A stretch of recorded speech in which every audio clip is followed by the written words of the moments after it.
জনৈক আলোচক বলেছেন, বাবা মার দিকে নেক নজরে 100 বার তাকালে 100 কবুল হজের সওয়াব হয়। কথাটা কতটুকু সত্য জানতে চাই। বাচ্চার জন্মের পর বাচ্চার কানে আজান দেওয়া কতটুকু জরুরি, কতক্ষণ সময়ের মধ্যে আজান দেওয়া উচিত? বিভিন্ন কোটার কারণে মেধাবীদের চাকরি পেতে সমস্যা হয়, কোটা থাকার শরীয়তে দৃষ্টিকোণ থেকে ন্যায়সঙ্গত কিনা? শুনেছি মোহর দেওয়া ব্যতীত মেয়েকে স্পর্শ করা হারাম। তাহলে যদি মেয়ের বাবা বা মেয়ের পরিবারের লোক এই পরিমাণ মোহর ধার্য করে যে ছেলের পক্ষে দেওয়া সম্ভব নয়, তাহলে এই অবস্থা ছেলের করণীয় কি? পরিহিত কাপড় দিয়ে মুখ মুছলে নাকি দারিদ্র আসে, এটা কতটুকু সত্যি? কাউকে নামাজের আহ্বান জানালে সে যদি ভুল বুঝে বলে জ্ঞান দিও না, সেক্ষেত্রে আমার করণীয় কি? বাবার সম্পত্তিতে মেয়েদের হক সম্পর্কে বলবেন। বিধবা বিবাহ সম্পর্কে খুবই খারাপ ধারণা রাখে, সবাই বলে চরিত্র ভালো না তাই বিয়ে বসেছে। ইসলাম কি বলে? আত্মীয়রা খুব হাসাহাসি করে, এর মাসালা কি? আমি আরবি পড়তে পারি না, কিন্তু আমি কোরআন পড়ি উচ্চারণ সহ, এভাবে কি পড়া যাবে? কোনো সমস্যা হবে কিনা? নামাজে মনোযোগ বসাতে পারছি না, এক্ষেত্রে কি করা উচিত? নামাজে মনোযোগ বসাবার জন্য অনেক করণীয় আছে। নামাজে মনোযোগ ধরে রাখতে পারেন না, এই সমস্যা কি আপনাদেরও আছে ভাই? আছে? নামাজে মনোযোগ ধরে রাখতে পারেন না? আজকে আমি আপনাদেরকে নামাজে মনোযোগ ধরে রাখার জন্য কয়েকটা টিপস, কয়েকটা পরামর্শ দিয়ে যেতে চাই, এবং আমি নিজে এগুলোর উপরে আমল করে আলহামদুলিল্লাহ ফল পেয়েছি, পরীক্ষিত। এরকম আমলগুলোর মধ্যে 1 নম্বর হলো, ভালো করে শুনেন, 1 নম্বর হলো চোখের হেফাজত করবেন। চোখের, মোবাইলে বা বিভিন্নভাবে চোখ দিয়ে হারাম জিনিস দেখেন, মেয়েদের ছবি দেখেন, ফিল্ম দেখেন, নাটক দেখেন, বিভিন্ন হারাম জিনিস দেখেন, এটা আপনি বন্ধ করেন। পরীক্ষামূলক 1 মাসের জন্য আপনি একটু চোখের রোজা করেন, আত্মনিয়ন্ত্রণে করার চেষ্টা করেন। যেই পুরুষ নিজেকে নিয়ন্ত্রণ করতে পারে না, সে আবার কিসের পুরুষ, সে আবার কিসের যুবক? নিজেকে নিয়ন্ত্রণ করার চেষ্টা করেন, এবং চোখের হেফাজত যদি আপনি করতে পারেন, আমি আপনাকে লিখিত দিতে পারি, টানা যদি আপনি দীর্ঘদিন আপনি এই কাজটা করেন, ইনশাআল্লাহ আপনি নামাজ এবং যে কোনো ইবাদতের স্বাদ পাবেন। শুরু করবেন অন্তত। দ্বিতীয়ত, হারাম উপার্জন ছাড়তে হবে। কি ছাড়তে হবে? হারাম খাওয়া ছেড়ে দেন, হালাল খাওয়ার গ্রহণ করেন, এটাও ইবাদতে মনোযোগ সৃষ্টি করতে সহযোগিতা করে। তৃতীয়ত, নামাজের জন্য বিশেষ করে বলতে চাই, এই যে পয়েন্টটা এখন বলতেছি নামাজের মধ্যে, এইটা যদি করেন আর আপনি মনোযোগ না আসে, আপনি আমাকে ব্যক্তিগতভাবে জানায়েন যে আপনি ভুল বলে আসছেন। আমি আলহামদুলিল্লাহ এটার উপরে নিজে 100% উপকারিতা পেয়েছি, অনেকের পরামর্শ দিয়ে তাদের মধ্যে উপকারিতা পেয়েছি। সেটা হলো, নামাজের টাইমিংটা বাড়িয়ে দেন, অর্থাৎ দীর্ঘ সময় নিয়ে নামাজ পড়েন।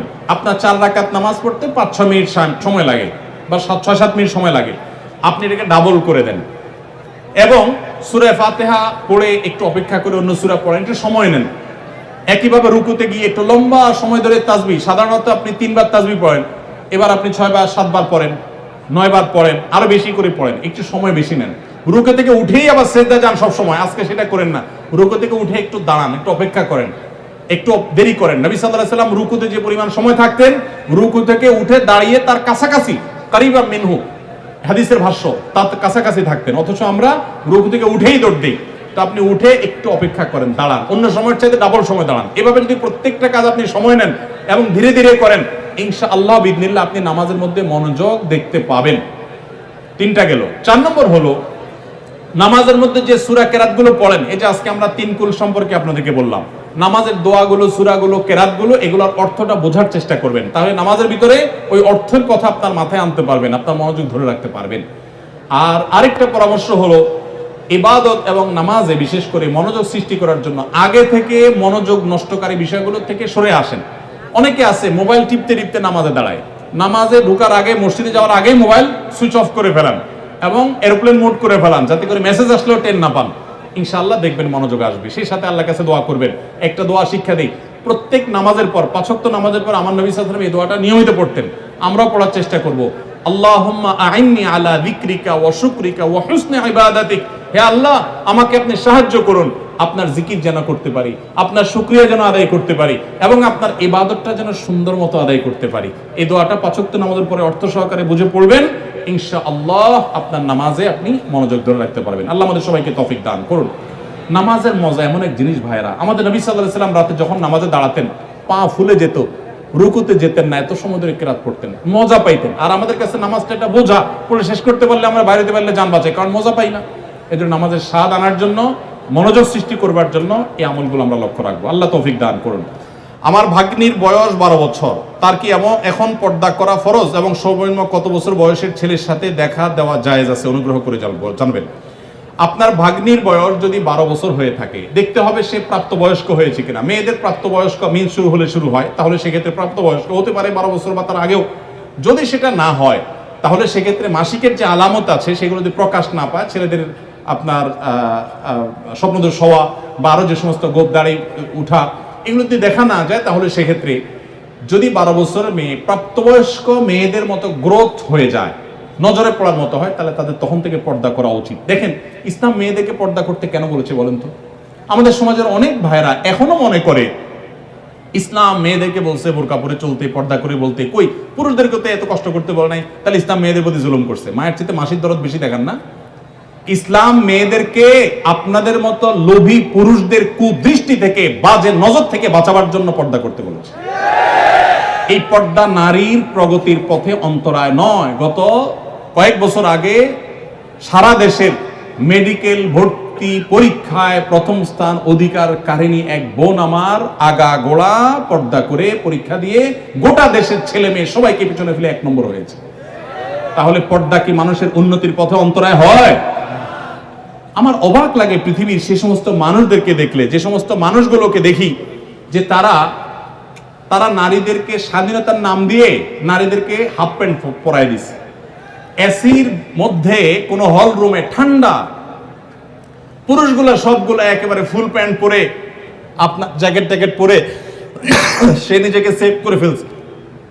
আর ওই বেচারি মেয়েকে বুঝাইছে, তোমার আধুনিকতা হলো তুমি হাফ প্যান্ট পরো, উপর দিকেও শর্ট, নিচের দিকেও শর্ট থাকো। আমার কথা হলো, এই শীত বেচারিদের আছে না নাই? না শুধু পুরুষদের শীত আছে?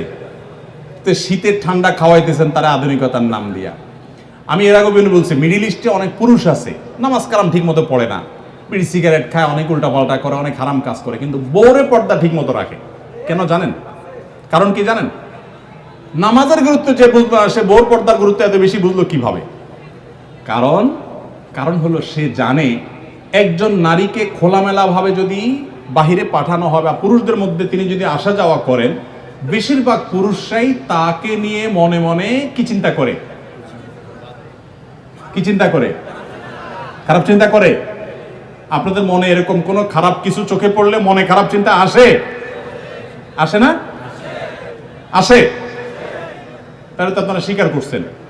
তাহলে আপনি যদি আরেকজনের মেয়েকে খোলামেলা বা একটু অশ্লীল পোশাকে দেখার পর আপনার মনে বাজে চিন্তা আসে, এবার আপনার বোন, আপনার স্ত্রী, আপনার মা যখন বাহিরে যাবে, তাকে যদি খোলামেলা পোশাকে আপনি যেতে দেন, তাহলে অন্য সব পুরুষরা কি চিন্তা করবে? আপনি নিজে কি চিন্তা করেন? এরকম মেয়েদেরকে দেখে সেটা চিন্তা করেন।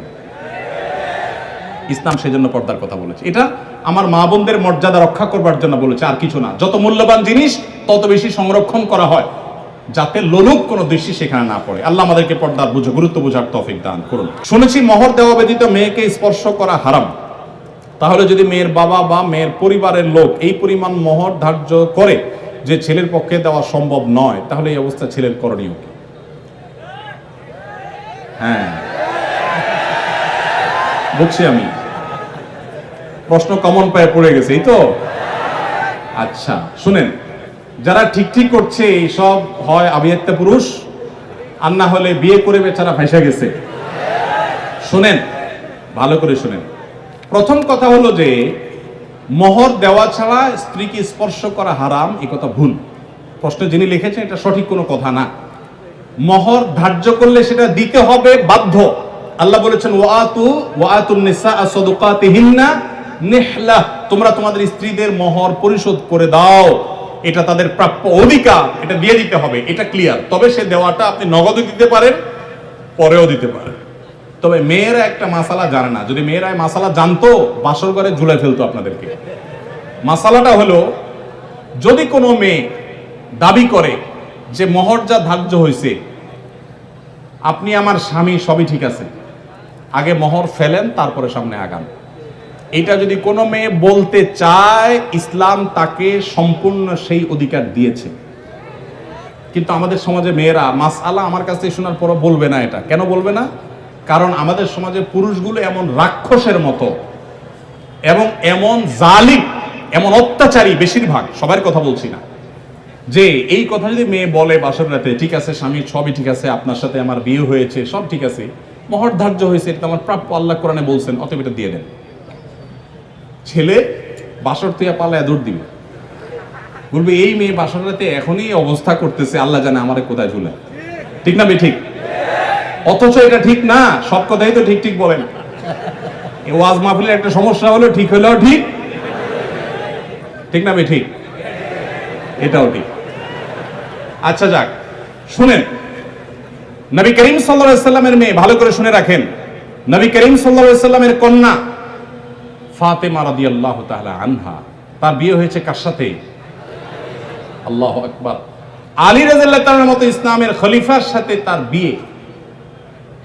ফাতেমা রাদিয়াল্লাহু তাআলা আনহা তার বাবা নবী করিম সাল্লাল্লাহু আলাইহি সাল্লামকে বলেছেন, বিয়ে হয়েছে আব্বা ঠিকই আছে, বাট আমার দাবি হলো মোহর যেটা ধার্য হয়েছে সেটা যেন আমাকে আগে পরিশোধ করে দেওয়া হয়। আজ আমাদের সমাজে মেয়েদের সে অধিকার দেই আমরা? এই সমাজের সবচেয়ে বেশি অবিচার আমরা পুরুষরা মেয়েদের প্রতি করে থাকি। বিয়ে করেছেন আর মোহর পরিপূর্ণ পরিশোধ করছেন এরকম বাপের বেটা যারা, তারা হাত তোলেন। কয়টা বাপের বেটা দেখছেন এখানে? হাত গণেন তো, কয়টা হাত? লা হাওলা ওয়ালা কুওয়াতা ইল্লা বিল্লাহ। স্টেজেও হাত উঠে নাই, নামান, ইজ্জত বাঁচান। উঠছে মানে অল্প স্বল্প উঠছে, আমি সবার কথা বলছি। আমি দিয়ে দিয়েছি আলহামদুলিল্লাহ, আমি হাত উঠেছি। কিন্তু শুনেন, বাকিরা হাত উঠেছেন তার মানে কি সব অবিবাহিত? মোটেই না। কিন্তু মোহর দেন নাই। মোহর যদি ধার্য হয়ে থাকে তাহলে সেটা দিতে হবে, কথা ক্লিয়ার? মোহর না দিলে স্ত্রীকে সেটা হারাম হবে, হারাম। আপনি পাওনাদারের পাওনা না দিলে যেরকম হারাম হয়, স্ত্রীর মোহর না দিলে সেটা গুনাহ হয়। হ্যাঁ, পাওনাদারের পাওনা যেরকম আপনি সময় নিয়ে তার কাছ থেকে 1 বছর 2 বছর পরেও দিতে পারেন, স্ত্রীর মোহরটা এরকম পরে দিলেও আদায় হয়ে যাবে। বাট যদি না দেন, মেরে দেন যে আর স্ত্রীর আর কি দিব, সেটা আমার ঘরওয়ালি, তাহলে কিন্তু আপনি ধরা খেয়ে গেছে। কথা কি বুঝে আসছে? অনেক আমাদের দেশে মেয়েরা এত সহজ সরল, অনেক ছেলে আছে এমন বাটপারের বাটপার, বাসর রাতে বউরে বলে, দেখো এখন মোহর তো ধার্য করছে মুরব্বীরা 10 লাখ, আমি তো 20,000 টাকা বেতনে চাকরি করি, কোত্থেকে দিব এত টাকা? তবে আল্লাহ যদি বাঁচায় এই তো কদিন পর ইটালি চলে যাব, কত টাকা আসবে সবই তো তোমার। এইসব ফুসলানো কথা শুনে বেশিরভাগ সহজ সরল মেয়েরা বলে ফেলে, আরে কি বলেন মোহর তো আমার লাগবে না, এসব কিছু আমার কিছু লাগবে না, এই মাফ করে দিল আর কি, ধরাটা খাইল। এই জন্য সহজ সরল মেয়েদেরকে ধোকা দিবেন না। এখন কথা হলো, বাপ মা বেশি ধরে ফেলছে, কি করবেন? আমি এটা এর আগেও বিভিন্ন জায়গায় বলেছি, বুদ্ধি খুব সোজা, শিখাই দিব। যদি মোহর বাপ মা 10 লাখ 20 লাখ ধরে থাকে, এখন আপনিও রাজি হয়েছেন, আপনি রাজি হয়েছেন কেন? আমার বিয়েতে মোহর নিয়ে যখন আলাপ হয়, আলহামদুলিল্লাহ আমি নিজে কথা বলেছি, আমি বললাম দেখেন এর বেশি আমি পারবো না, আপনি অযৌক্তিক একটা ফিগার ধার্য করবেন, এটা আমি পারবো না, আমি যেটা পারবো সেটা দিব। এখন আমাদের সমাজে মোহরটা হয়ে গেছে ফ্যাশন, 10 লাখ 20 লাখ 50 লাখ। ওই ছেলের পেটের উপরে পাড়া দিলে 500 টাকার নোট 2-4টা বাইর হবে না, কিন্তু মোহর হলো 50 লাখ। আর মেয়ের বাপরা, অনেক মেয়ের বাপরা বিয়ের মহরানা বিশাল বড় একটা ধরার ভিতরে বিরাট বড় বাকাওয়াতি মনে করে। অনেক মেয়ের বাপরা এরকম করে। হাদিস শুনেন মেয়ের বাবারা, নবী সাল্লাল্লাহু আলাইহি ওয়াসাল্লাম বলেছেন, ইন্না আযমান নিকাহি বারাকাতান আইসারুহা মাউনা, সবচেয়ে সেই বিয়েটা বরকতময় হয় যে বিয়েতে মোহর সবচেয়ে কম হয়। ভালো করে শুনেন মেয়ের বাবারা, যেই বিয়েতে মোহরের পরিমাণ কম ধরা হয় সেই বিয়ে বেশি বরকতময় হয়। আমি এর আগেও বিভিন্ন মাহফিলে চাক্ষুষ হাজির করেছি, যারা মুরব্বী আছেন এখানে খবর নিয়ে দেখেন, 10 টাকা 15 টাকা 20 টাকা মোহর ধার্য করা হয়েছে। আপনি বলবেন সে আমলের 15 টাকা, বুঝলাম সে আমলের 15 টাকা, এখনকার 15,000 টাকা বা 1.5 লাখ টাকা, এর বেশি তো না। তখনকার 15,000 এখন 15 কোটি সমান তো আর না, কিন্তু তখনকার ওই 15 টাকার বিয়ে যতটুকু টিকছে, এখন 50 লাখ টাকার বিয়ে অতটুকু টিকে না। অনেক বাপমা মনে করে এটা বোধহয় বিয়ে টিকানোর একটা উসিলা, এই জন্য যত বেশি ধরবো বিয়ে তত টাইট হবে। না, এগুলো সঠিক কথা না।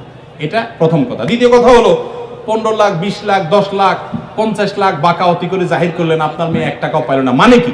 যতটুকু ধার্য করা হবে ততটুকু দিতে হবে। এই জন্য ছেলেরা যদি কোনো কারণে মুরব্বীদের কথা ফুসলানিতে পড়ে আপনি রাজি হয়ে থাকেন, রাজি হয়ে গেছেন 20 লাখে, সই করে দিয়েছেন, রাজি হয়ে গেছেন, এখন আপনার বাঁচার উপায় আছে একটা, হয় পুরা টাকা আদায় করে দিবেন, আর না হয় বইয়ের কাছে একটা দরখাস্ত লিখবেন। কি লিখবেন? দরখাস্তে লিখবেন, বরাবর প্রিয়তমা স্ত্রী, বিষয় মোহর মওকুফের আবেদন, যথাবিহিত সম্মান প্রদর্শন পূর্বক নিবেদন এই যে আমি অমুক অমুক আপনার নাখান্দার স্বামী,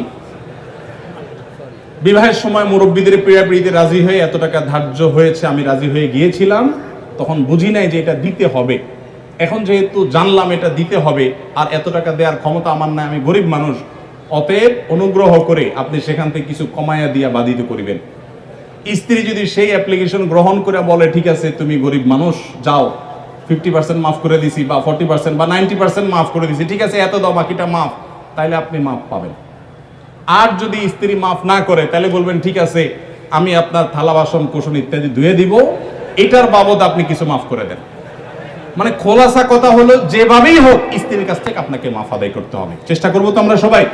মোহর আদায় করা ছাড়া কোনো মানুষ যেন মারা না যায়। সবাই দিবেন তো ইনশাল্লাহ মোহর?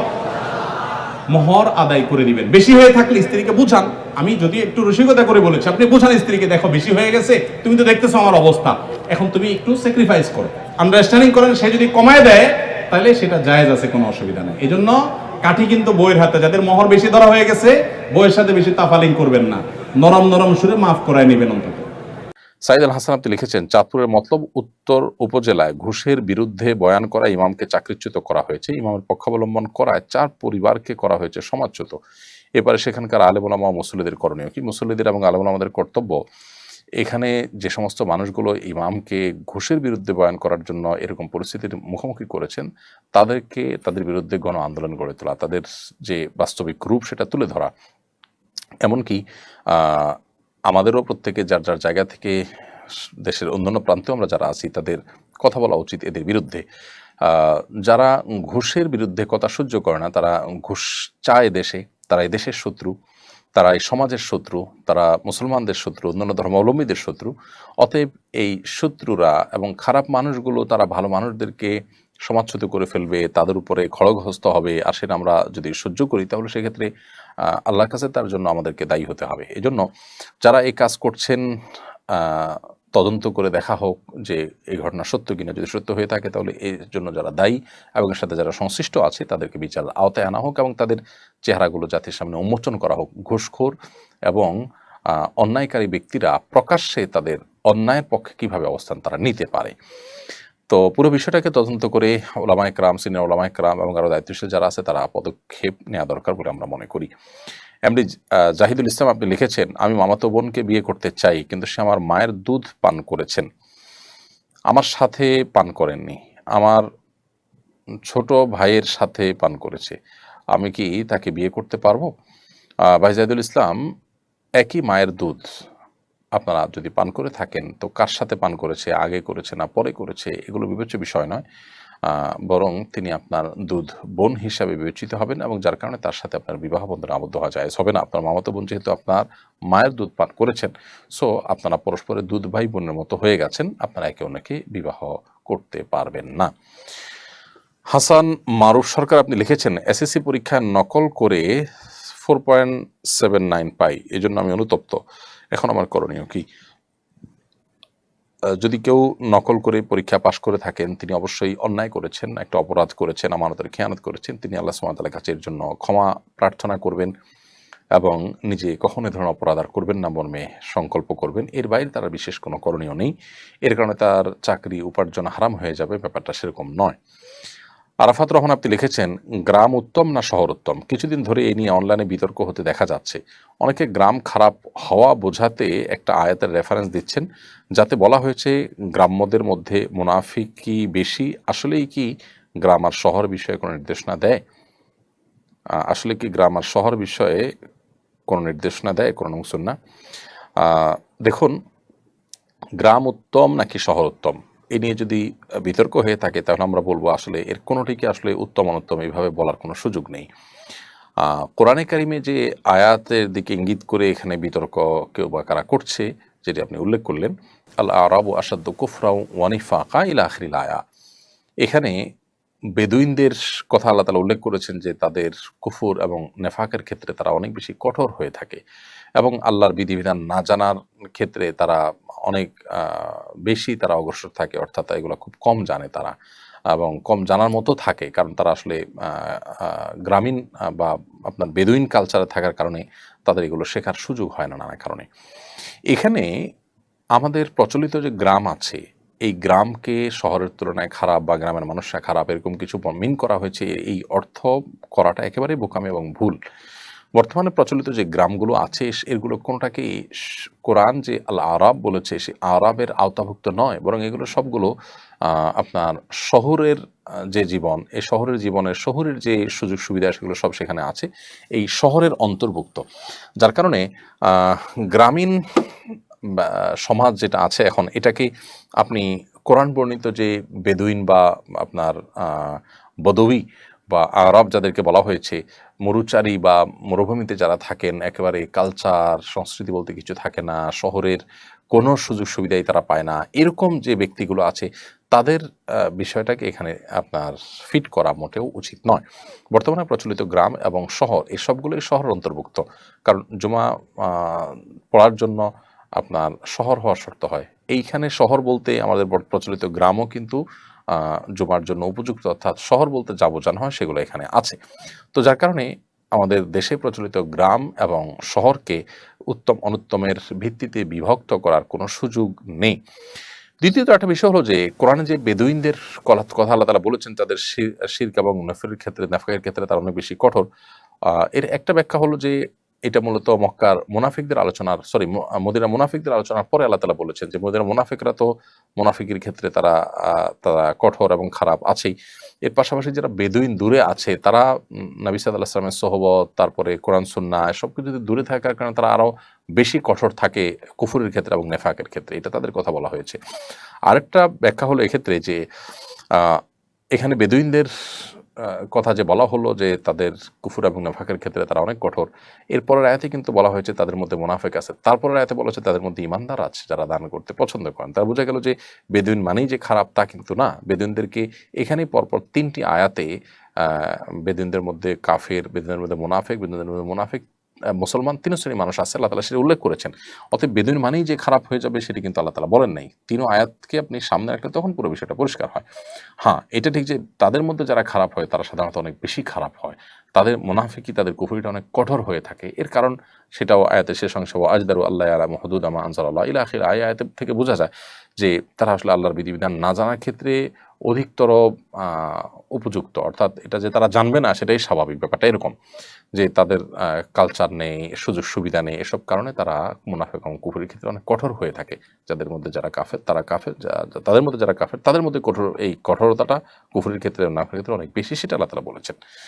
অতএব বিষয়টাকে আমরা যদি নর্মালাইজ করি বা জেনারেলাইজ করি তাহলে সেটা ভুল হবে। আরাফাত রহমান আপনি লিখেছেন, সরি আপনার প্রশ্ন উত্তর আমরা দিয়েছি। এমডি ফাইসাল ইসলাম আপনি লিখেছেন ক্লাসের সময় নামাজের সময় হলে নামাজে যাওয়ার অনুমতি দেওয়া হয় না, পরে পড়তে বলা হয়, এই কারণে নিয়মিত জামাত তরক করলে কি কে গুনাহগার হবে, আমি নাকি শিক্ষক? দয়া করে উত্তর দিবেন। পরে যদি নিজেরা জামাত করে নামাজ পড়া যায় তাহলে সেক্ষেত্রে তো অসুবিধা নেই, হতে পারে, কিন্তু নিয়মিত মসজিদের জামাত তরক করে এভাবে আপনার আলাদা করে জামাত করা এটা অনুত্তম। তবে আপনি এর কারণে জামাতে সালাত আদায় করার যে সওয়াব সেটা পাবেন এবং দায় মুক্তি হবেন ইনশাআল্লাহ বিদিনিল্লাহ। যদি একাকী নামাজ পড়তে হয়, জামাত পড়ার মধ্যে কোনো সুযোগ পরিবেশ না থাকে, তাহলে সেক্ষেত্রে শিক্ষক এরকম বাধা দেওয়ার কারণে শিক্ষক তো গুনাহগার হবেনই, আর বিকল্প যদি থাকে আপনি সেটা অবলম্বন না করেন তাহলে সেক্ষেত্রে আপনিও গুনাহগার হবেন।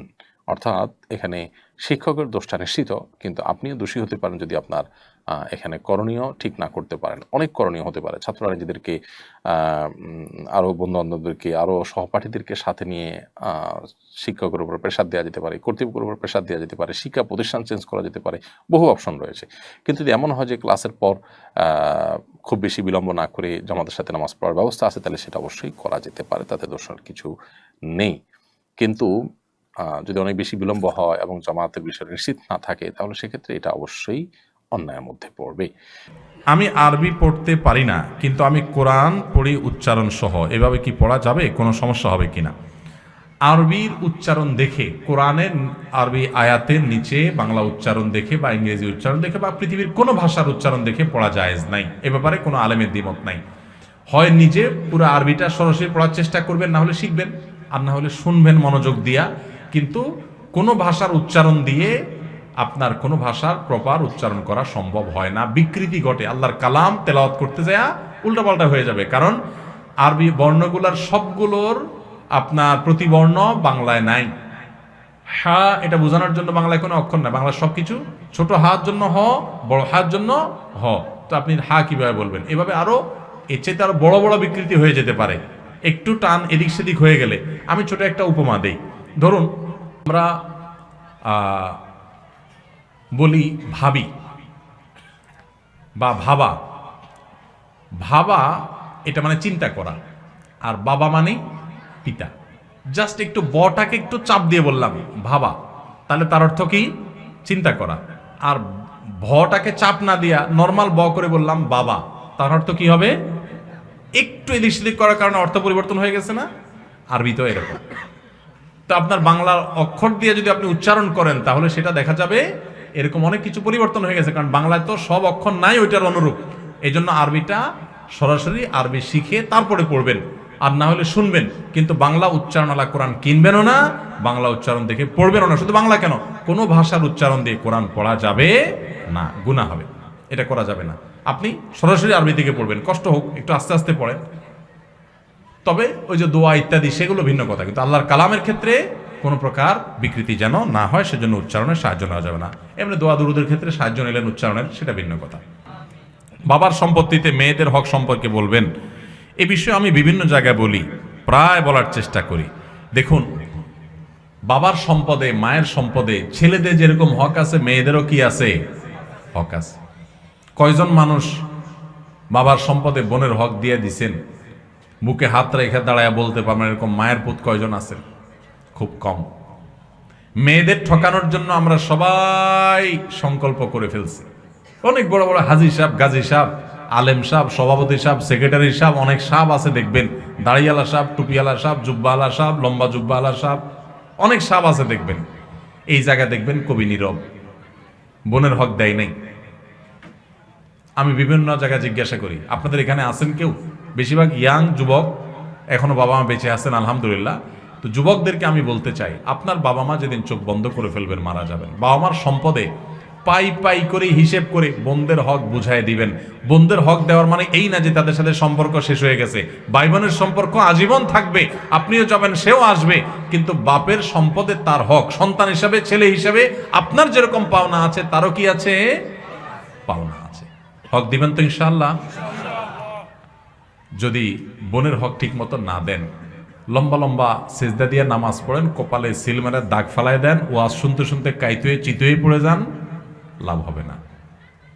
সাপ বলে দিলাম, লাভ হবে না। কিয়ামতের ময়দানে দাঁড়ায় থাকবেন, যেতে পারবেন না জান্নাত। এই বোন দাঁড়ায় থাকবে, এই বোন দাঁড়ায় যাবে সেদিন। দুনিয়াতে হয়তো বোন কিছু বলে না, চক্ষু লজ্জার কারণে বাপের ভাইয়ের হক চাইতে গেলে মানুষ খারাপ বলে, কিছু বলতে পারে না বেচারি। কিয়ামতের ময়দানে কিন্তু ভুল করবে না, দাঁড়ায় যাবে, আল্লাহ এ আমার ভাই আসামি, আমার বাবার সম্পদে আমার পাওনা বুঝায় দেয় না। এক চুলো ছাড়বে না সেদিন, কেউ কাউকে সেদিন। বাপ সন্তানকে ছাড়বে না, সন্তান বাপ মাকে ছাড়বে না। তাহলে ভাই বোন কিভাবে একে অন্যকে ছাড়বে? এই জন্য ভাইরা, দুনিয়া থাকতে যার যার পাওনা বুঝায় দেন, পাই পাই করে আল্লাহ তাআলা বুঝে নেবেন। আল্লাহ আমাদেরকে বুঝার তৌফিক দান করুন। বিধবা বিবাহ সম্পর্কে খুবই খারাপ ধারণা রাখে, সবাই বলে চরিত্র ভালো না তাই বিয়ে বসেছে। ইসলাম কি বলে?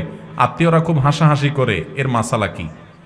আমাদের সমাজে যে সমস্ত অসভ্যতা, নোংরামি এবং নিকৃষ্ট কালচার আছে, এর মধ্যে একটা হলো এটা।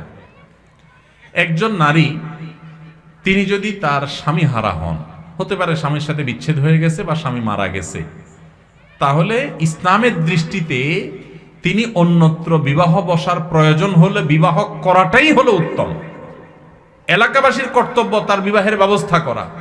আমরা বিবাহের ব্যবস্থাতে করি না, উল্টা বরং ওই বেচারি ভদ্র মহিলাকে নানা কটু কথা আমরা শোনাই। একজন মানুষ তার চরিত্র হেফাজতের জন্য বিয়ে করলে সেটা কি ভালো না খারাপ? তো ভালো কাজ করার পর যদি আপনি একটা মন্দ কথা বলেন, তো মনে রাখবেন আল্লাহ সুবহানাহু ওয়া তাআলা কোরআনে বলেছেন, তাহসাবুনাহু হাইয়িনা ওয়া হুয়া ইনদাল্লাহি আযীম। তোমরা কারোর চরিত্র সম্পর্কে একটা খারাপ কথা বলাটাকে সাধারণ কথা মনে করছো, আল্লাহর কাছে এটা অনেক বড় ব্যাপার, অনেক বিশাল বড় অপরাধের কথা। এই জন্য কোনো বিধবা বিয়ে করতে চাইলে কখনো খবরদার খারাপ কথা বলবেন না। কোনো তালাকপ্রাপ্তা নারী তালাকের মুখোমুখি হয়ে গেছেন, তাকে নিয়ে বাজে কথা বলবেন না, কারণ তার মনে অনেক ব্যথা। এমনি স্বামী মারা গেছে, এমনি বিচ্ছেদ হয়ে গেছে, কেউ বিচ্ছেদ চায় না, হয়ে গেছে, সেটা যে কারণেই হোক, তাকে আবার কষ্ট দিবেন না। একজনের ঘর পোড়ার মধ্যে আলো পোড়া দিতে যাবেন না, একজনের কষ্টকে লবণ দিয়ে কষ্ট বাড়াতে যাবেন না। এই জন্য কোনো মেয়ে যদি বিধবা বিয়ে করতে চায়, অ্যাপ্রিসিয়েট করবেন, উচিত সমাজের মানুষ তার বিয়ের ব্যবস্থা করা, কারণ দিন শেষে তিনি মানুষ, তার বিয়ের প্রয়োজন হতে পারে। একজন নারী শুধুমাত্র জৈবিক প্রয়োজনেই শুধু বিয়ে করতে হয় তা কিন্তু না। ভাইরা আমার, আমাদের এই সমাজ এত ভয়াবহ একটা অবস্থায় সমাজে বিরাজ করছে যে একজন বিধবা একা একা সমাজের চলা তার জন্য কঠিন হয়, তার একজন পুরুষ গার্ডিয়ানের দরকার হয়, চলাফেরা করতে অসুবিধা হয়, নানান লোকের কুদৃষ্টি পড়ে, তার জীবনযাত্রাটা কঠিন হয়। এই ভদ্র মহিলার বিয়ে করাটাই বরং উচিত। অতএব কোনো বিধবা মহিলা বিয়ে করলে যদি কেউ কটু কথা বলে, সে আল্লাহর জমিনে সবচেয়ে বড় পাপিষ্ট, সবচেয়ে বড় খারাপ মানুষগুলোর একটা। হোক তার মুখে মুখ ভর্তি দাড়ি, হোক সে অনেক বড় হাজী সাহেব, হোক সে অনেক বড় হুজুর, কিন্তু সে আল্লাহর খাতায় অনেক বড় ফাসেক, আল্লাহর কথায় সে একজন জালেম, আল্লাহর খাতায় সে একজন খারাপ মানুষ, নিকৃষ্ট মানুষ, কারণ একজন বিধবার অধিকার সে বঞ্চিত করছে। আমার দেশে মহিলারা স্বামী মারা গেলে একটা দুটা বাচ্চা হয়তো আছে বা বয়স অনেক কম, আর এটা বিয়ে চাইলেও করতে পারে না। কত খারাপ বানিয়ে ফেলেছি আমরা সমাজটাকে। এই জন্য দৃষ্টিভঙ্গি বদলান। যে সমস্ত মেয়েরা বিধবা হয়েছে তাদের বিয়ে দিতে বরং সাহায্য করবেন, উৎসাহিত করবেন, তাদেরকে সাইদা বলবেন যে কোনো লজ্জার ব্যাপার নাই, আমরা তোমার নেতৃত্বে তোমার বিয়ের ব্যবস্থা করব, আমরা সবাই সহযোগিতা করব। তার বিয়ের জন্য উদ্যোগ নেবেন, চেষ্টা করবেন না ইনশাআল্লাহ। আমাদের এই সমাজের সমস্ত খারাপ বদ অভ্যাস, খারাপ স্বভাব, খারাপ কালচার, অপসংস্কৃতি, এগুলোকে মাটির নিচে দাপন করে সমাজটাকে সুন্দর করতে হবে আমাদের, ঠিক আছে না ইনশাআল্লাহ? আল্লাহ আমাদের তৌফিক দান করুন। সোমবার, বৃহস্পতিবার, শুক্রবার মৃত্যু হলে কি সৌভাগ্যবান? সোমবার আর বৃহস্পতিবার মারা গেলে সৌভাগ্যবান হওয়ার কথা কোরআনে হাদিসে কোথাও নাই। তবে জুমার দিন কেউ যদি মারা যায়, শুক্রবারে যদি কেউ মারা যায়, তাহলে সেক্ষেত্রে হাদিসের বর্ণনা মতে ওই ব্যক্তির কবরের আযাব, কবরের প্রশ্নোত্তর থেকে সে নিরাপদে থাকে, কবরের ফিতনা থেকে সে নিরাপদে থাকে, কবরের ফিতনা থেকে আল্লাহ তাকে বাঁচায় রাখেন জুমাবারে কারো মৃত্যু হলে। এটা তো আর কারোর হাতে না কোন দিন কে মারা যাবে, অতএব এটা ভাগ্যের ব্যাপার, এটা খুশনসিবের ব্যাপার। যদি কেউ এই দিনে মারা যায় তাহলে এই সৌভাগ্যের অধিকারী সে হবে।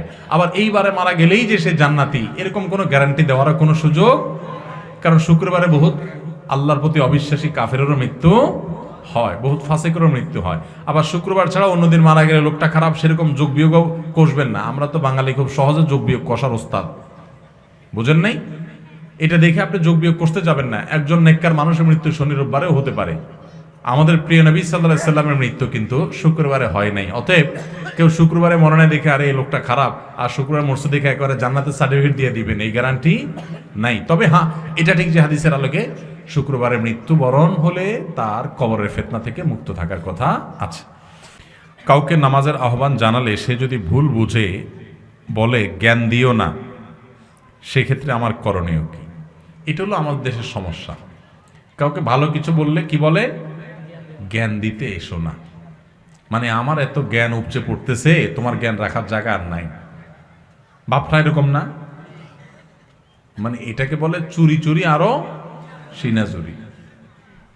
নামাজ পড়ে না বেনামাজি, আরেকজন যখন নামাজের আহ্বান করছে বলবে ভাই তোমার শুক্রিয়া, থ্যাংক ইউ সো মাচ, তুমি আমার একটা ভালো কাজের কথা বলছো ভাই, ঠিক আছে দোয়া করো, আমি চেষ্টা করি ভাই। এটা না ইমানদারের কথা। আর জাহেল এবং মূর্খ মানুষের কথা হলো ভাই জ্ঞান দিতে আসিস না এত। তার মানে তোমার জ্ঞান আছে, তোমার জ্ঞান থাকলে তুমি নামাজ পড়তে যাইতা। তুমি যে অজ্ঞানী, তুমি যে মূর্খ, এটা তো তুমি প্রমাণ করছো তোমার কর্ম দ্বারা। আর যদি বলো না নামাজ পড়তে হবে, এটা আমি জানি, তো যাই না শুনেও যদি নামাজ না পড়ো তো তোমার মুগুর তো ডবল পড়বে কিয়ামতের ময়দানে। আমাদের দেশে অনেক সময় অন্যায় কাজের থেকে মানুষ বাধা দিলে বা ভালো কাজের নির্দেশ করলে আমরা অনেকে বলি জ্ঞান দিতে আইসো না। এটা অহংকারীর কথা, এটা কোনো বিনয়ী মানুষের কথা না। আপনাকে যদি কেউ ভালো কাজের উপদেশ দেয় তো আপনার তো সৌভাগ্য, আপনি সেটাকে ভালোভাবে নিবেন। আলহামদুলিল্লাহ, একটা মানুষ আমাকে ভালো কাজ করতে বলছে, খারাপ কাজ করতে তো বলে নাই। অতএব জ্ঞান দিতে আইসো না, এটা অহংকারীর কথা, এটা কোনো মুসলমানের কথা না। জ্ঞান দিতে আইসো না মানে কি? আপনার জ্ঞান থাকার পরও যদি আরেকজন জ্ঞান দেয়, আপনি শুকর আদায় করবেন, আলহামদুলিল্লাহ আমাকে স্মরণ করাই দিচ্ছে। আল্লাহ বলেছেন ওয়াযাক্কির ফাইন্না যিকরা তানফাউল মুমিনিন। আর ইমানদারদেরকে জানা কথাটাও স্মরণ করাই দাও। নামাজ পড়ো, সেও জানে, আবারও বলো, বললে তার লাভ হয়, তার বিবেক বিবেচনা বোধ জাগ্রত হয়। এই জন্য বারবার স্মরণ করাইতে আল্লাহ বলছেন, আপনি বলছেন জ্ঞান দিতে আইসো না। তাহলে বোঝা গেল এটা কোনো ইমানদারের কথা না। কেউ যদি আপনাকে ভালো কাজের পথে আহ্বান করে, পারলে তার ডাকে সাড়া দিবেন, আর না পারলে চুপ থাকবেন, কিন্তু অহংকার করবেন না। অহংকারী কিন্তু হেদায়েত থেকে মাহরুম হয়, বঞ্চিত হয়। এই কপাল পোড়ারা সঠিক পথে আসতে পারে না। আরিফুর রহমান আপনি লিখেছেন, নেদারল্যান্ডসে স্বেচ্ছা মৃত্যু বৈধ। দেশটির আইনে স্বেচ্ছা মৃত্যুর জন্য আবেদন করা যায়। চিকিৎসকেরা শারীরিক মানসিক যন্ত্রণা অসহনীয় ও নিরাময় অযোগ্য বলে প্রমাণ পেলে সম্মতি দেন। 2023 সালে নেদারল্যান্ডসে 5068 জনের স্বেচ্ছা মৃত্যু বেছে নিয়েছেন। এই হার দেশটির ওই বছরের মোট মৃত্যুর প্রায় 5%। এই ধরনের আইন কানুন কতটা গ্রহণযোগ্য বলে মনে করেন? দেখুন, নেদারল্যান্ডস হোক আর পৃথিবীর অন্য কোনো দেশ হোক, আত্মহত্যাকে যারা বৈধতা দিচ্ছেন, ইসলামী শরিয়ার দৃষ্টিকোণ থেকে সেটি হারাম, সেটা তো বলাই বাহুল্য। তারা যেহেতু ইসলামিক কান্ট্রি নয় এবং তাদের নাগরিকরা মুসলমান নন, অতএব শরিয়ার বিধিবিধান তো আর তাদের জন্য প্রযোজ্য নয়।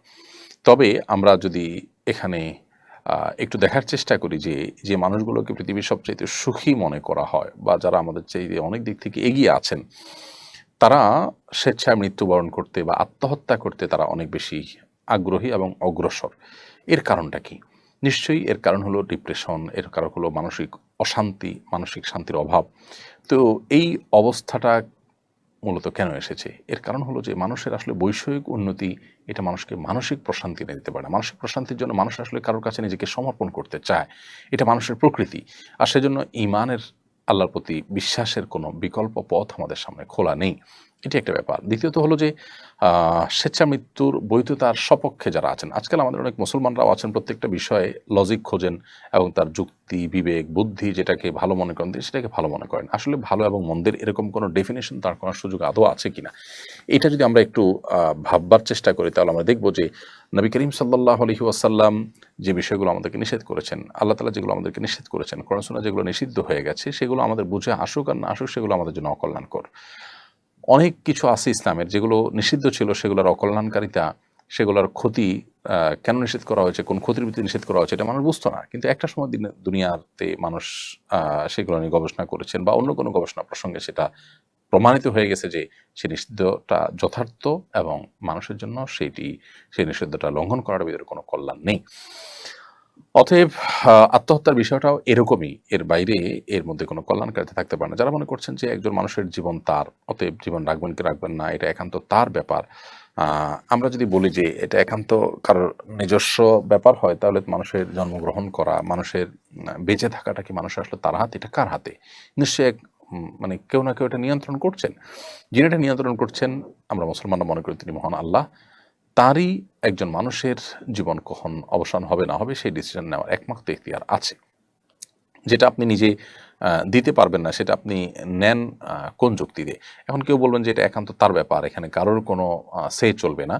তো এটা তো ওই ব্যক্তি বলতে পারেন যিনি কোনো সৃষ্টিকর্তা বিশ্বাসী নন, অথবা যিনি মনে করেন যে সবকিছু এমনি এমনি হয়ে গেছে, যিনি মনে করেন যে আল্লাহর সামনে কাউকে যেতে হবে না, যিনি পরকালে বিশ্বাস করেন না।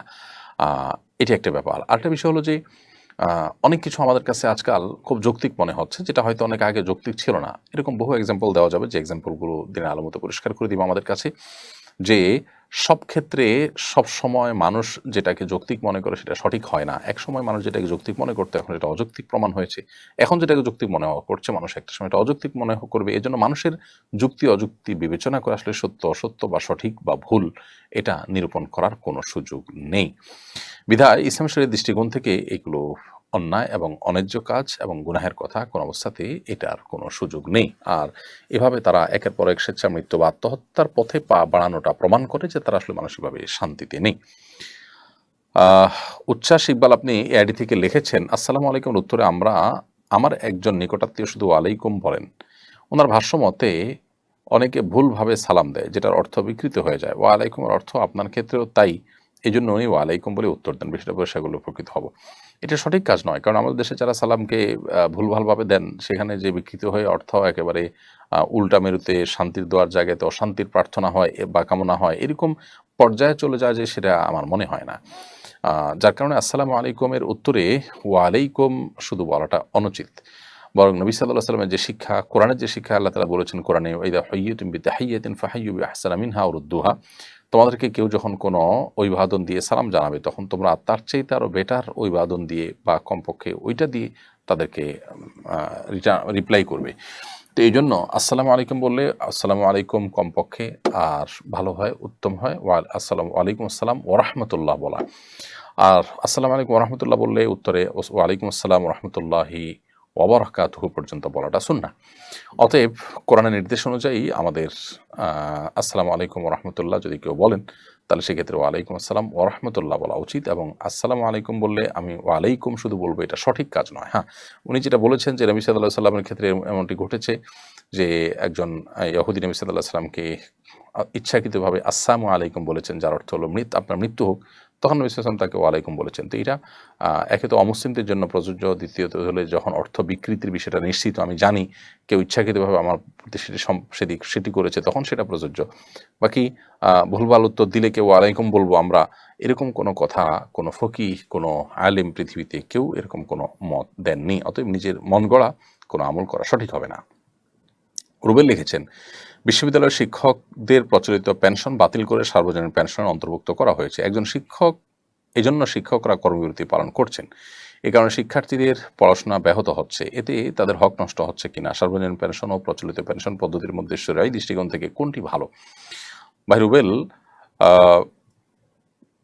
যে প্রচলিত পেনশন আছে এর বিপরীতে শিক্ষকদেরকে সার্বজনীন পেনশন বা সর্বজনীন পেনশন এর অন্তর্ভুক্ত করা হয়েছে। সরকার কেন এই পলিসি করেছে, তাতে তাদের প্রতি জুলুম হয়েছে কিনা, এই বিষয়ে সংশ্লিষ্ট বিষয়ে বিশেষজ্ঞ যারা আছেন তারা কথা বলতে পারবেন। পুরো বিষয়টা আমার ভালো করে জানাও নেই। তবে সর্বজনীন পেনশন যেটি রয়েছে এটা এবং প্রচলিত পেনশনের ভিতরে পার্থক্য আসমান এবং জমিন। কারণ সর্বজনীন পেনশনের এখানে আমরা টাকা জমা দিব, তারপরে তার এগেনস্টে সরকার আমাদেরকে টাকা দিবেন। এখানে ব্যাপারটা একেবারে সুদ সম্পূর্ণই আপনার এটা সুদী ব্যবস্থা, যে আপনি টাকা দিবেন তার বিনিময়ে আপনাকে টাকা বাড়িয়ে দেওয়া হবে, এটা সুদ।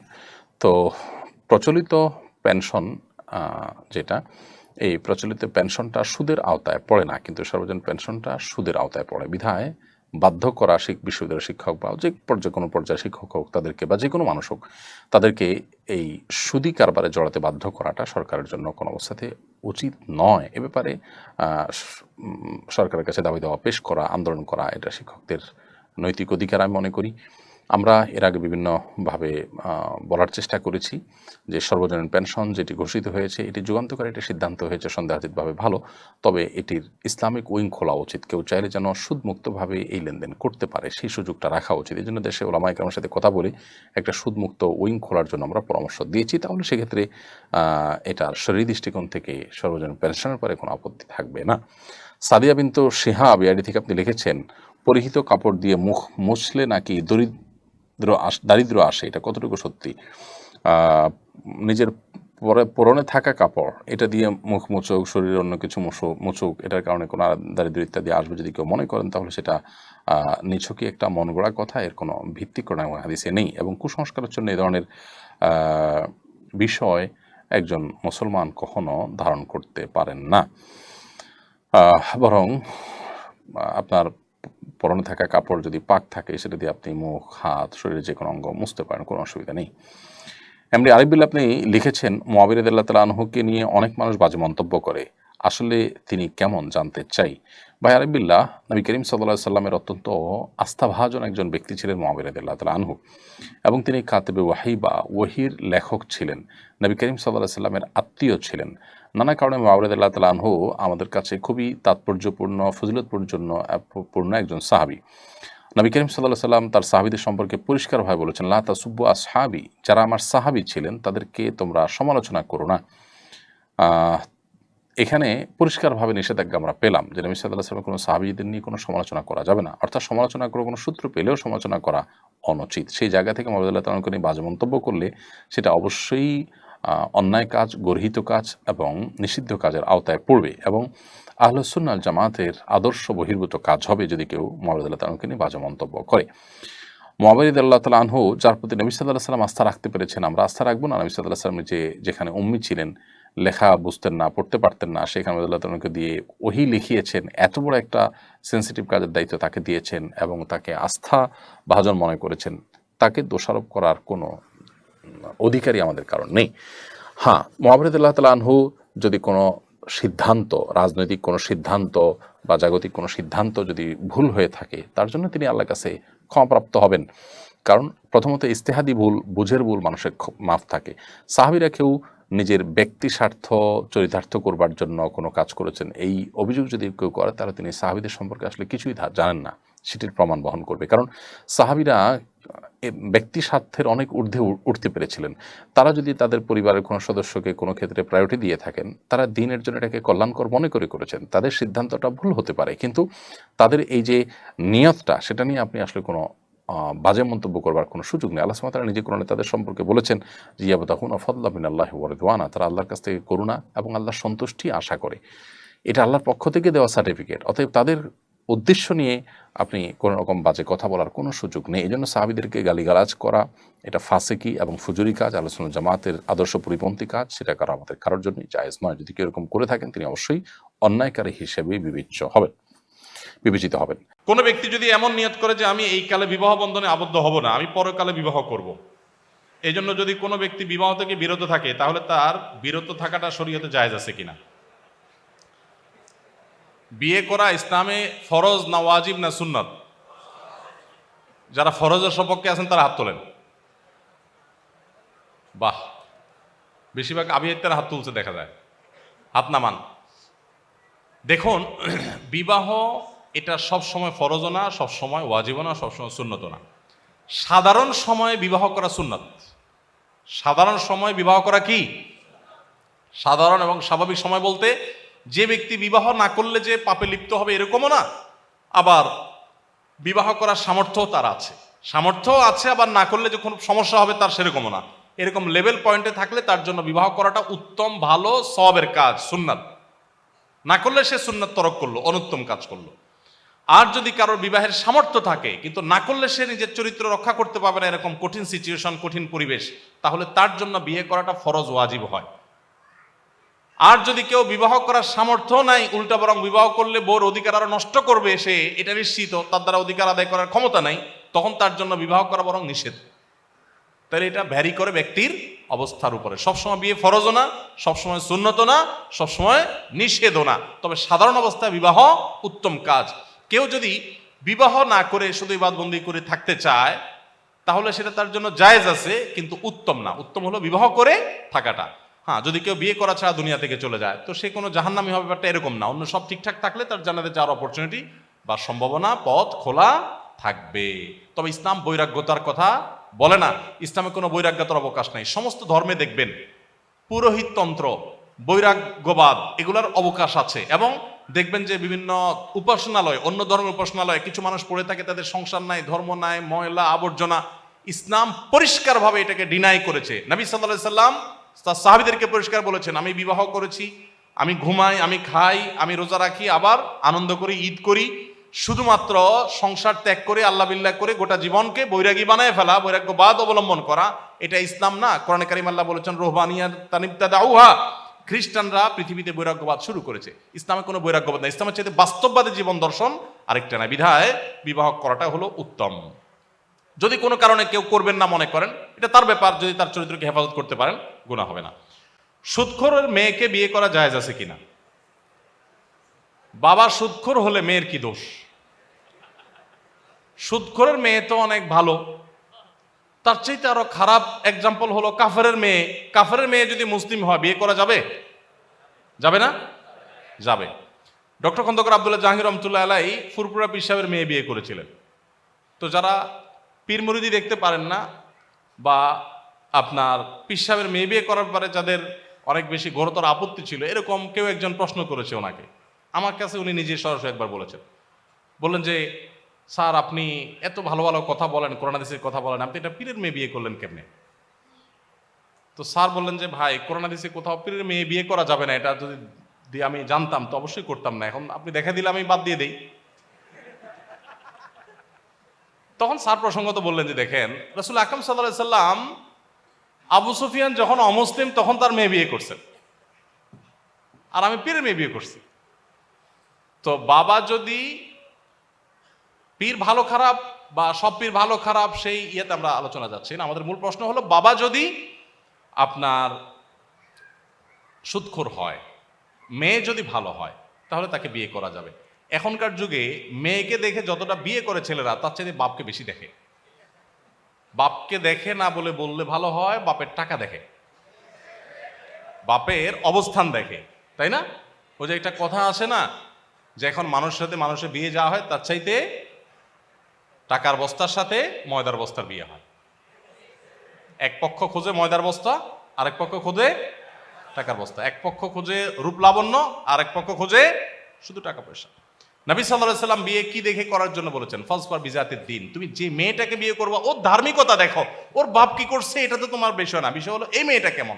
এখন আমাদের অনেকেরই চিন্তা হলো যে দুধ মেয়ে যাতা হোক, বাপের টাকা চাই, ছেলে যাতা হোক, সরকারি চাকরি চাই। তো এই কারণে আমাদের সংসারগুলোতে শান্তি হচ্ছে না। আমার ছোট ভাই পালিয়ে একা বিবাহ করেছে, উভয় পরিবারে জানে না, এবং যেখানে থাকে তার আশপাশে কেউও জানে না শরীয়তে দৃষ্টিতে কেমন।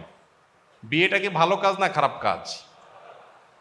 তো পালাপালি তো মানুষ চুরি করলে করে, কি বলেন? পলাপলি করে মানুষ, লুকোচুরি করে, ভালো কাজে না খারাপ কাজে? বাপের বেটা যদি হয় তাহলে বিয়ে তো করতে হবে বুক ফুলে। এখানে চুরি করাকরি করবে কেন? চুরি করাকরি করে তো লক্ষণ ভালো না।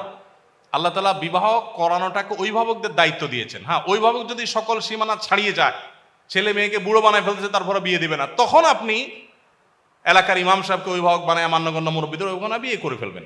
কিন্তু আপনার আজকাল পোলাপান এই যেমনে সেমনে যারে তারে ভাল লাগছে এই তারি নারি করতে করতে তার হাত ধরে চলে গেছে, এবং এই পালাপালি করে। এগুলো উচিত না, এগুলো অবশ্যই শরিয়ার যে নীতিমালা তার খেলাফ। কিন্তু এভাবে বিয়ের অন্যান্য শর্তগুলো পাওয়া গেলে বিয়ে হতে পারে, বাট মেয়েদের ক্ষেত্রে অভিভাবকের সম্মতিকে অনেক ওলামা একরাম আবশ্যক বলেছেন, নাহলে বিয়েই হবে না। হানাফি মাযহাব অনুযায়ী যদিও হয়ে যাবে, অন্যান্য ওলামা একরাম অনেকে নিষেধ করেছেন। অভিভাবকদের মাধ্যমে বিয়ে সম্পাদন করাটাই হলো অধিকতর উত্তম। যত কষ্ট হোক সবর করা উচিত, তাদেরকে বোঝানো উচিত। বাচ্চার জন্মের পর বাচ্চার কানে আজান দেওয়া কতটুকু জরুরি, কতক্ষণ সময়ের মধ্যে আজান দেওয়া উচিত? বর্তমানে বেশিরভাগ বাচ্চা ক্লিনিক বা হাসপাতালে জন্মগ্রহণ করে, সেক্ষেত্রে শতকরা 90% বাচ্চা আজান থেকে বঞ্চিত হয়। ক্লিনিক কর্তৃপক্ষ সবাইকে বিষয়টি নিয়ে সচেতন করতে আমাদের করণীয় জানতে চাই। বাচ্চার জন্মের পর তার ডান কানে আজান দেওয়া মানে কানে হাত দিয়ে একেবারে চিৎকার করে মুয়াজ্জিনের মতো আজান দিবেন না, তাতে বাচ্চার কান নষ্ট হয়ে যেতে পারে। কানে আজান দেওয়া মুস্তাহাব, হাদিসে আসছে, সাহাবীরা অনেকে করতেন। নবী সাল্লাল্লাহু আলাইহি সাল্লামের দিকেও কোনো কোনো হাদিসে সম্বন্ধ করা আছে, তিরমিজিতে, আবু দাউদে হাদিসে আছে। ডান কানে আজানের বাক্যগুলো আর বাম কানে একামতের বাক্যগুলো বলাটা ভালো। জীবনের শুরুতে তাওহীদের বাণী তার কানে দিয়ে দেওয়া, এটা উত্তম। কিন্তু কোনো কারণে কেউ না করতে পারলে কোনো অসুবিধা নেই। এখন কথা হলো যে সময়সীমা কতটুকু? সময়সীমা হলো জন্মের পরপর যত তাড়াতাড়ি সম্ভব। অনেক ওলামা একরাম, সৌদি আরবের বিন বাজ রাহমাতুল্লাহ আলাইহি 7ম দিনের কথা বলেছেন। তার মানে আপনি সে পর্যন্ত অপশন নিতে পারেন। এরপরে বাচ্চা যদি একবারে ডাগর বুড়া হয়ে যায় তখন তো আর দরকার নেই। ছোট থাকতে যত আগে দেওয়া যায় তত ভালো, তবে জন্মের পরপর দেওয়ার কথা ওলামা একরাম বলেছেন। এরপর অনেকদিন হয়ে গেলে এরপরে এটা আর সেই গুরুত্ব থাকে না। তবে কোনো কারণে মিস হলে কোনো অসুবিধা নেই, কারণ এটা ফরজ কিংবা ওয়াজিব না। মাহমুদুল হাসান আপনি লিখেছেন, আগে ধার্মিক ছিলেন না, হঠাৎ করে ধার্মিক হয়েছেন। এই শ্রেণীর অনেককে দেখা যায় আগে যতটা উদ্যমের সঙ্গে পেশাগত কাজ করেছেন, ধার্মিক হওয়ার পর ততটা উদ্যম ধরে রাখতে পারেন না। পেশাগত কাজে আগের মতো মনোযোগ দেন না। ধর্মের সঙ্গে কি বৈষয়িক কাজের কোনো বিরোধ আছে? নতুন দিনে ফেরা মানুষদের প্রতি হালাল ক্যারিয়ার সম্পর্কে আপনি কোন বার্তা দিবেন কিনা? ভাই মাহমুদুল হাসান, আমাদের অনেক ভাই বোন আছেন যারা আসলে দিনে ফেরার পর বা দিনের একসময় দিন সিরিয়াসলি চর্চা করতেন না, এখন সিরিয়াসলি দিন চর্চা শুরু করছেন সব ক্ষেত্রে। এই মানুষগুলো আখিরাতমুখিতা এবং সত্যিকারের দিনদারিতা চর্চা শুরু করার পর থেকে দেখা যায় যে তারা আসলে কাজে কর্মের প্রতি মনোযোগ হারিয়ে ফেলছেন। তো এই মনোযোগ হারিয়ে ফেলাটা অনেক সময় এই কারণে হয় যে এই জাগতিক কাজ, এটা আর এত সিরিয়াসনেস সাথে কী করব, এরকম একটা ভাবের কারণে। তো এরকম যাদের মধ্যে হয় আমি মনে করি তাদের এটা ত্রুটি। তাদের এই ধারণাটা ভুল যে জাগতিক কাজ, এখানে সিরিয়াসনেসের দরকার কি, বা এখানে এত সিরিয়াসনেসের কি আছে, তার চাইতে আমি কখন ইবাদত করতে পারবো, তার জন্য আমি ব্যাকুল হয়ে গেলাম, এমনটি করা উচিত নয়। কারণ নবী করিম সাল্লাল্লাহু আলাইহি ওয়াসাল্লাম বলেছেন, ইন্নাল্লাহা ইউহিব্বু ইযা আমিলা আহাদুকুম আমালান আন ইউতকিনাহু। আল্লাহ রাব্বুল আলামিন বান্দার কোনো কাজে যখন ইতকানের সাথে করে, তখন সেটা আল্লাহ তাআলা পছন্দ করেন। যে কোনো কাজ করবে, এখানে আমালান আরবি গ্রামার অনুযায়ী তানবিন, এর মধ্যে ব্যাপকতার অর্থ আছে। বান্দা যদি কোনো কাজ করে, কোনো কাজ, সেটা দুনিয়াবি পরকালীন যে কোনো কাজ করে, সেটা যেন ইতকানের সাথে করে, এটা আল্লাহ তাআলা পছন্দ করেন। ইতকান মানে হলো দৃঢ়তা, যথাযথভাবে করা, সিরিয়াসনেসের সাথে করা। অতএব সেটি আমাদেরকে মাথায় রাখতে হবে। দ্বিতীয়ত হলো, অনেক সময় আমরা অন্যের প্রতিষ্ঠানে যখন, অন্যের মালিকানাধীন প্রতিষ্ঠানে যখন চাকরি করি, তখন আমাদের সিরিয়াসনেস কম থাকা মানে আমাদের দিনদারিতারা কম থাকার দলিলিটি। কারণ অন্যের হক আমি নষ্ট করছি, বা আমি হক আদায়ে কার্পণ্য করছি, গাফিলতি করছি, এটা করা উচিত নয়। এমনকি যদি অন্যের চাকরি নাও করেন, আপনি বাবার ব্যবসা দেখছেন বা পারিবারিক ব্যবসা দেখছেন, সেক্ষেত্রে আপনার সিরিয়াসনেস না থাকাটা, এটা সমাজের জন্য একটা বড় ধরনের বাজে বার্তা বহন করবে। কারণ অনেক মানুষ আছে যারা দিন সম্পর্কে সঠিক ধারণা তাদের নেই। তারা মনে করবে যে দিনদারিতার পথে চলে গেলে মানুষ এভাবে ক্ষতিগ্রস্ত হয়, এবং তার দ্বারা পরিবার ক্ষতিগ্রস্ত হয়, ব্যবসা বাণিজ্য ক্ষতিগ্রস্ত হয়। তখন আপনার এই আচরণটা দিন বিমুখতার পথে মানুষকে আহ্বান করলো। তো এই সমস্ত কারণে একজন মুসলিম আসলে তার ধর্মচর্চার পর, দিনদারিতা পরিপূর্ণভাবে চর্চা করার পর, পরিপূর্ণভাবে ইসলামে প্রবেশ করার পর তিনি আরও বেশি কাজে কর্মে সিরিয়াস হয়ে যাবেন। সেটি বরং কাঙ্ক্ষিত এবং প্রত্যাশিত। বিশেষ করে সেটিকে তার দাওয়ার একটি হাতিয়ার এবং মাধ্যম হিসাবে নেওয়ার কারণে। আর অপরদিকে নবী করিম সাল্লাল্লাহু আলাইহি ওয়াসাল্লাম হাদিসে যে কোনো কাজ আমরা করব, সেটাকে সর্বোচ্চ সিরিয়াসনেসের সাথে করার যে গুরুত্ব রয়েছে, সেটার উপর আমল করতে গিয়ে এমনটি আমাদের করা উচিত। আব্দুল হাকিম আপনি লিখেছেন, কয়েকদিন পরে হিজরি নববর্ষ শুরু হবে। হিজরি নববর্ষে মুমিনদের করণীয় বর্জনীয় সম্পর্কে জানাবেন। এদিন ভালো খেলে নাকি সারা বছর ভালো খাওয়ার সুযোগ হয়, এটা কতটুকু সত্য? হিজরি নববর্ষ শুরু হলে বছরের প্রথম দিন, নতুন বছরের প্রথম দিন ভালো খেলে সারা বছর ভালো থাকা যায়, এরকম একটা কথা লোকমুখে প্রচলিত আছে, এবং একটি হাদিসের নামে একটা মিথ্যা এবং বানোয়াট উক্তিও এক্ষেত্রে বর্ণিত আছে। তো এটি আসলে একেবারে ভিত্তিহীন কথা। কোনো কোরআন অথবা হাদিসের কোনো জায়গায় এটি সাব্যস্ত হয়নি যে হিজরি বর্ষের প্রথম দিন ভালো খেলে সারা বছর ভালো থাকা যাবে। বরং এটি একান্ত মনগড়া কথা এবং ভিত্তিহীন কথা। এছাড়া হিজরি নববর্ষকে কেন্দ্র করে অনেক কুসংস্কারচ্ছন্ন বিশ্বাস আমাদের সমাজে আছে, সেগুলো থেকে আমাদের বেরিয়ে আসতে হবে। বরং হিজরি নববর্ষকে সামনে রেখে হিজরতের শিক্ষা, তাৎপর্য, সেগুলো আমরা স্মরণ করতে পারি, আমাদের স্মরণে আসতে পারে।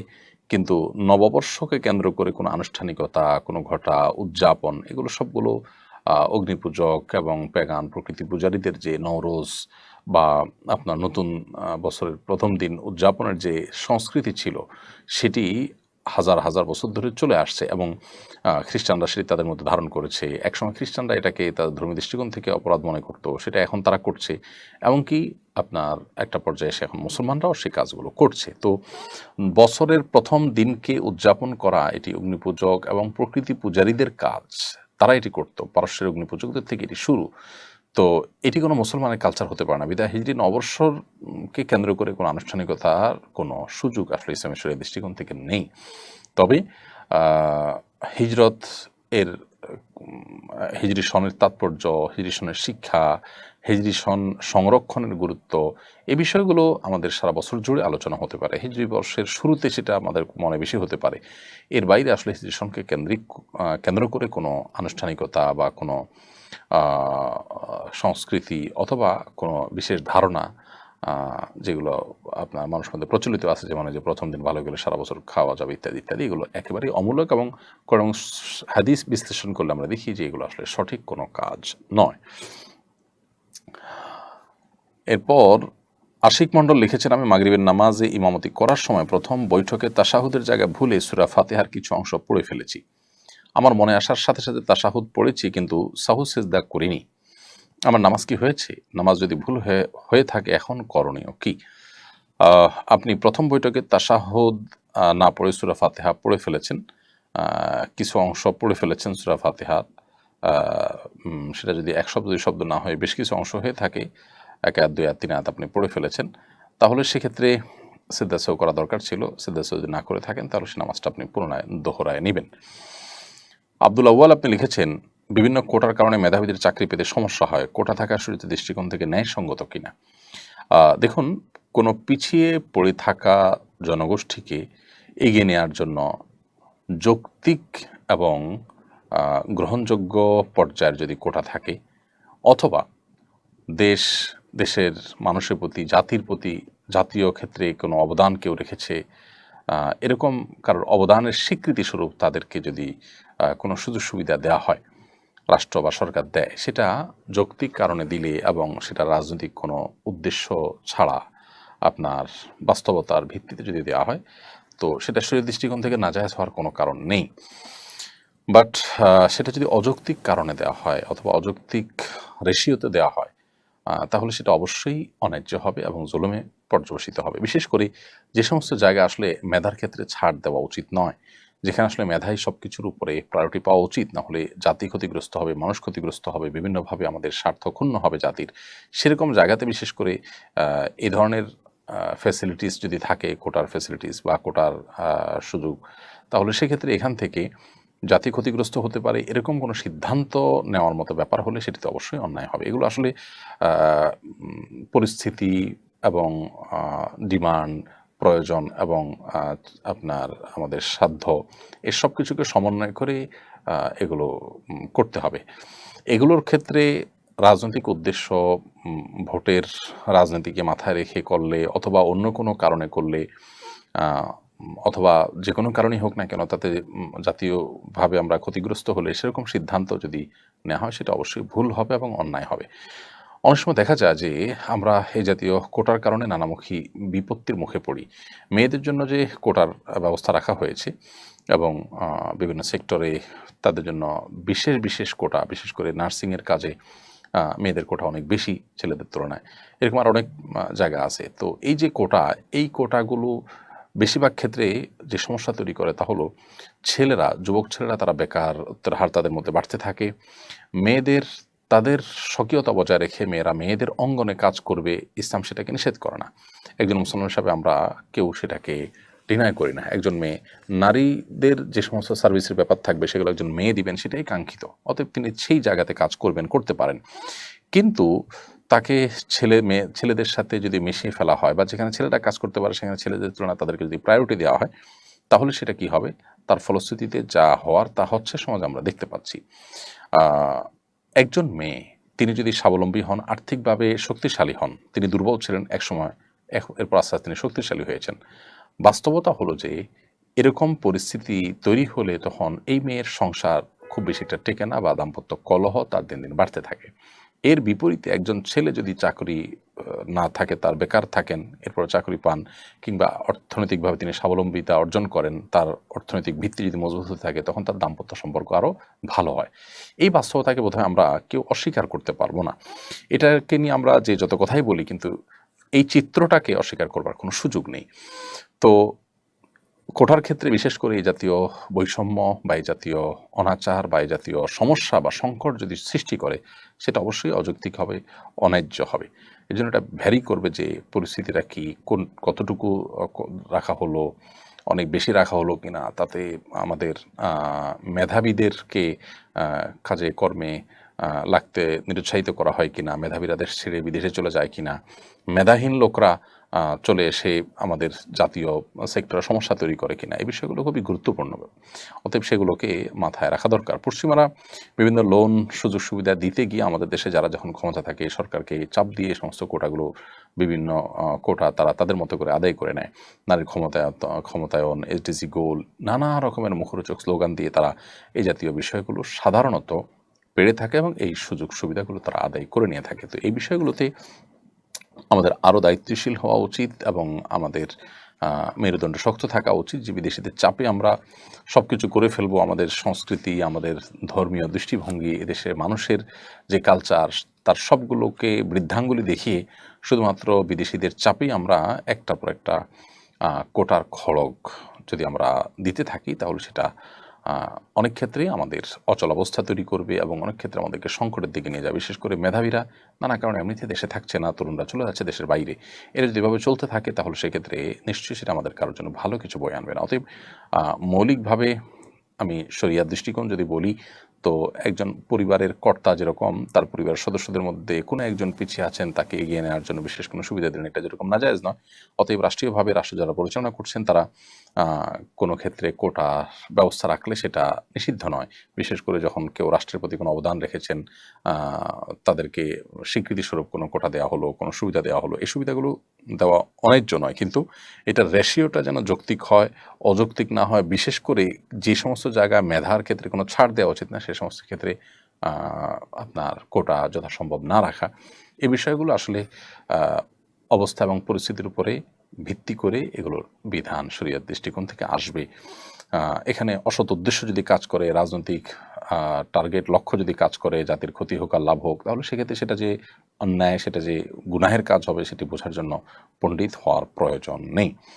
আমি 7 বছর আগে বিয়ে করেছি, আমি দেশের বাইরে ছিলাম। বাইরে থাকা অবস্থায় আমার বউ আমার কথা শুনতো না, আমাকে না বলে নানার বাড়ি বাপের বাড়ি চলে যেত। দেশে আসার পরও আমার কথা শুনে না, অন্যের কাছে বলে সংসার করবে না, তালাক দিয়ে দেয় না কেন, কাবিনের টাকা লাগবে না ইত্যাদি। এখন সে বেড়ানোর কথা বলে বাপের বাড়ি গিয়ে আর আসে না, আমার ফোনও ধরে না। আমার 6 বছরের একটা ছেলে আছে, এমন অবস্থা আমি কি করব? আহারে বেচারা রে। দেখুন, এটা সত্য কথা। অনেক মহিলারা আজকাল তারা স্বামীকে মানুষ মনে করে না। অনেক মহিলা আছে। আপনি যদি মুসলিম নারী হয়ে থাকেন আমার বোন, আপনার জন্য আপনার স্বামীর নির্দেশনা মানাটাকে শরীয়ত ওয়াজিব করেছে। অন্যায় কোনো কথা যদি না বলে তাহলে স্বামীর নির্দেশ মানা। যে মহিলা স্বামীকে অভিভাবক হিসাবে স্বীকার করবে না, শ্রদ্ধা করবে না, সম্মান করবে না, কথায় কথায় তর্ক করবে। অনেক মহিলা আছে পর্দা করে, বোরকা পরে, নামাজ পড়ে, কিন্তু সব করতে রাজি আছে, মাগার তর্কাতর্কি, বেয়াদবি, এগুলো এখন কমন একটা ব্যাপার হয়ে গেছে, কিয়ামতের আলামত। অনেক দিনদার, অনেক তাহাজ্জুদ গুজার মহিলা আছে, ভালো করে পর্দা করে মহিলা আছে, কিন্তু স্বামীর সাথে কথা কথা তর্ক, ঝগড়া, পাত্তা না দেওয়া, বেয়াদবি করা। দেখুন, কোন একজন আমাদের পূর্বসূরি, কোন একজন সালাফের স্ত্রী, তিনি বলেছিলেন যে আমরা আমাদের স্বামীদেরকে, রাজা বাদশাদেরকে প্রজারা যেরকম ইজ্জত করে এরকম ইজ্জত করতাম, কিন্তু আজকাল তোমাদের অবস্থা ভয়াবহ। আল্লাহ আমাদের বোনদেরকে হেদায়েত পাওয়ার তৌফিক নসিব করুন। যে ভাই এরকম সমস্যা আছেন, আমি তাকে বলবো এই বিষয়গুলোতে কোরআন যেভাবে নির্দেশ দিয়েছে সেই আলোকে দুই পরিবারের মুরব্বীদেরকে জানায়া তাদেরকে নিয়ে বসার চেষ্টা করেন, মিটমাট করার চেষ্টা করেন, কোনো আলেমের কাছে যান। আমাদের আসুন্নাহ ফাউন্ডেশনে প্রতিদিন অফিস টাইমে, শুক্রবার ছাড়া অফিস টাইমে আলেমরা বসে থাকেন ডেস্ক নিয়ে ফ্যামিলি কাউন্সেলিংয়ের জন্য। স্বামী স্ত্রীর মধ্যে বোঝাপড়ার গরমিল হলে সেখানে যাবেন, আলেমরা বসে উভয়কে মিটমাট করে দেওয়ার চেষ্টা করবেন, মীমাংসা করে দেওয়ার চেষ্টা করবেন। কার ভুল আছে তাকে নসিহত, আদর, স্নেহ দিয়ে কাউন্সেলিং করার চেষ্টা করবেন। এবং এভাবে আপনি এই সার্ভিসটা অন্য কোনো জায়গা থেকেও চাইলে নিতে পারেন, আপনি সেই সার্ভিসটা নেন। তারপরেও হুটহাট বিচ্ছেদে যাবেন না। এরপরে কোনো পথ না থাকলে একাধিক আলেমের সাথে পরামর্শ করে ঠান্ডা মাথায় ভেবে চিনতে তারপরে প্রয়োজন হলে তখন বিচ্ছেদের চিন্তা করবেন, তার আগ পর্যন্ত থাকার চিন্তা করেন। আল্লাহ তাআলা এই ভাইয়ের সমস্যা দূর করে দেন, আমরা দোয়া করি।